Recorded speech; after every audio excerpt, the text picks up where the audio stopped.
सास के मसाले।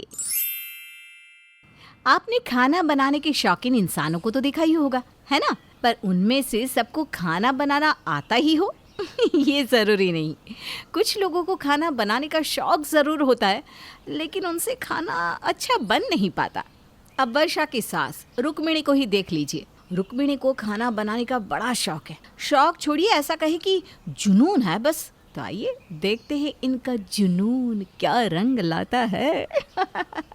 अरे आज माँ फिर से रसोई में क्या कर रही है? अरे नहीं नहीं नहीं, प्लीज़ भाभी ये मत कहना कि आज फिर से माँ कुछ अजीब सा बना रही है, कुछ नया एक्सपेरिमेंट कर रही है। तुम दोनों जो सोच रहे हो ना, बिल्कुल ठीक सोच रहे हो।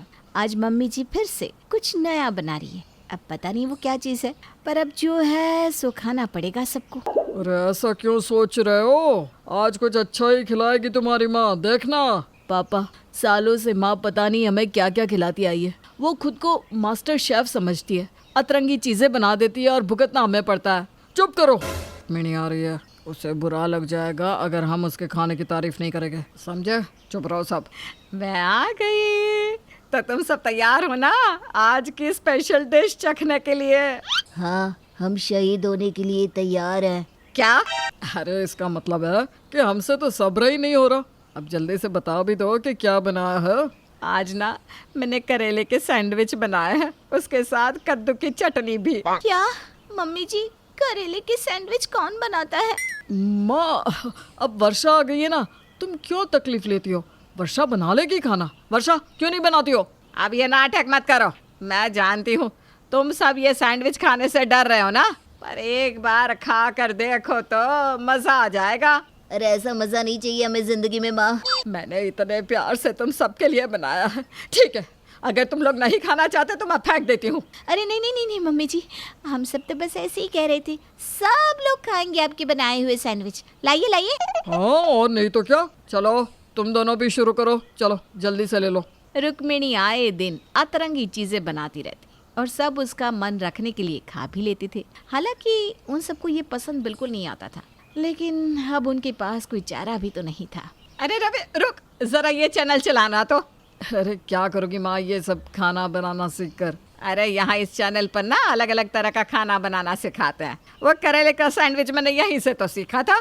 भैया जल्दी से चैनल चेंज करो प्लीज। मैं नहीं चाहता कल मुझे टिंडे के पराठे खाने को मिले या फिर भिंडी के कोफ्ते, या फिर नीम के बने पकोड़े, या फिर काली चाय के साथ काली दाल के बिस्किट। हाँ हाँ उड़ा लो मेरा मजाक, लेकिन मैं तुम सबको हेल्दी खाना खिलाती हूँ। हेल्दी भी और कुछ डिफरेंट भी। माँ उसे अलग नहीं, अतरंगी कहते हैं, जिसे खाकर हमारा दिमाग काम करना बंद कर देता है। देखिए ना जी, ये सब मुझे कैसे चिढ़ा रहा है। खबरदार जो अपनी माँ से कुछ कहा तो। एक तो वो इतनी मेहनत से तुम लोगों के लिए सब बनाती है। अब वो बात अलग है कि खाना खाने लायक नहीं होता, पर बनाती तो है। माँ तुम कुछ ऐसा बनाओ ना जो तुम्हें सच में आता हो, जैसे। हाँ रुक्मिणी, ये बात तो सच है। तुम कुछ ऐसा ट्राई करो जो सच में तुम्हें अच्छे तरीके से आता हो। तुम लोगों ने अभी मुझे पहचाना ही नहीं। मेरे हाथों में जादू है, जादू। तुम लोगों को पता है, जामनगर में मेरे आस पड़ोस वाले मेरे हाथ के मसाले और अचार के दीवाने थे, दीवाने। लोग मुझे ऑर्डर दिया करते थे मसाले बनाने का। कहते थे तुम्हारे मसाले हम खाने में डालते हैं तो खाने का स्वाद और भी बढ़ जाता है। तो आपने क्यों छोड़ दिया फिर मम्मी जी? फिर ये सब अतरंगी चीजें जो बनाने लगी थी माँ। माँ हम अचार के साथ खाना खा लेंगे, पर इन करेले के सैंडविचों के साथ नहीं। और अगर तुम लोगों ने मेरे अचार और मसालों को भी ऐसे ही कहा तो मैं तुम सबको टिंडे के पराठे बनाकर खिलाऊंगी और वो सबको खाने भी पड़ेंगे। अरे हमें पता है, अचार और मसाला तो आप अच्छा ही बनाती होंगी। ठीक है, तो मैं आज रात को ही अपना स्पेशल खाने का मसाला और अचार तैयार कर देती हूँ। लगता है आज खाने में कुछ सच में मजेदार मिलेगा। रुक्मिणी पूरा दिन रसोई में लगी रही। कभी कौन सा मसाला पीसती तो कभी कौन सा। उसने रात तक अपना खाने का स्पेशल मसाला तैयार कर दिया और वही सारे खाने में डाल दिया और उसके साथ अचार भी तैयार करके टेबल पर रख दिया। चलो अब देख क्यों रहे हो, सब लोग खाना खाओ। आज मैंने इसमें अपना स्पेशल मसाला डाला है और ये लो अचार भी खाओ। हाँ हाँ खा रहे हैं माँ। हे भगवान बचा लेना। आप खाइए ना मम्मी जी। नहीं, पहले तुम सब खा लो, मेरी तारीफ कर लो, उसके बाद ही मैं खाऊंगी। आज तो तारीफ करनी ही पड़ेगी, वरना माँ टिंडे के पराठे खिला देगी। खाकर अच्छे से तारीफ करना दोनों, समझे? अरे क्या आपस में खुसफुस कर रहे हो? चलो खाना शुरू करो। सब लोग खाना खाते हैं। हल्के मसाले ज्यादा तीखे थे, उनमें गरम मसाला और हींग ज्यादा डली थी और अचार तो तेल में डूबा हुआ था। सबने खाना तो खा लिया पर उसके बाद उसे पचा नहीं पा रहे थे। पर जब तक सब लोगों को कुछ समझ में आता तब तक दरवाजे की घंटी बज गई। अरे इस वक्त कौन आया है? अब मैं जाकर देखती हूँ। अरे पापा, मुझे तो ये खाना पच ही नहीं रहा, खट्टी डकारें आ रही है। तुम्हें तो बस डकार आ रही है, मुझे तो पता नहीं क्या क्या आ रहा है। सच में पापा, मेरा तो जी मचल रहा है ये मसाले खाकर।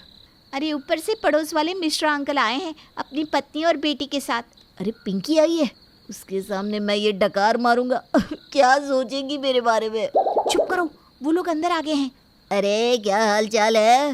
भाई ठीक है, तू बता। लगता है सब अभी अभी खाना खाकर उठे हैं। अच्छा है, हम आप सबके लिए मथुरा के पेड़े लाए थे। अरे मोहन, जरा इसकी खुशबू तो छोड़ खुशबू को, इसे चख के छोड़ चखने को भी। रवि, इसे किसी अच्छी जगह। अरे रे, पूरे घर में लगता है गैस सिलेंडर भरा पड़ा है। वो क्या है ना पिंकी की, लगता है इन सबको मिठाई की नहीं चूरन की जरूरत है। मैं आपके लिए चाय नाश्ता लेकर आती हूँ। नहीं नहीं नहीं, तुम सब पहले खुद को देख लो। अरे चलो मिश्राइन, बहुत गैस फैल चुके हैं यहाँ, सांस भी नहीं आ रही मुझे। और तीनों भाग जाते हैं। अरे तुम सबको क्या हो गया? क्यों, तुम्हें तुम्हारे मसालों की खुशबू नहीं आ रही है क्या? आज के बाद कभी ये मसाले मैं ना खाऊं। मैं बाथरूम होके आता हूँ। अरे भैया रुको, पहले मुझे जाने दो। अरे पहले मुझे जाने दो तुम दोनों। अरे मेरा जी मचल रहा है, मैं जाऊंगी पहले। और सब लोग आपस में झगड़ने लगते हैं।